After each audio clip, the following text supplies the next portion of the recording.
Hello जय जगन्नाथ। तो आम आज बनाऊँ रूम रे मोमो से फास्ट ये 3टा पियाज नहीं काटी देती भलसे जेहतु हाथ में काटी टे मोटा मोटा रही जाता एमती चुन चुन कली।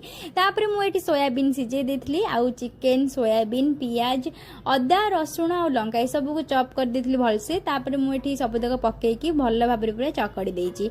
आ मसला मु पकई लुण आउ हलदी आ सोया सॉस टिके नुह बहुत सारा सोया सॉस तापर ब्लैक पेपर पाउडर माने गोलमरीच गुंड आ लास्ट में बटर पकाइक जमार भी भूलेनी जेहेतु यहाँ चिकेन स्टफिंग बटर पकड़े बहुत टेस्टी लगे।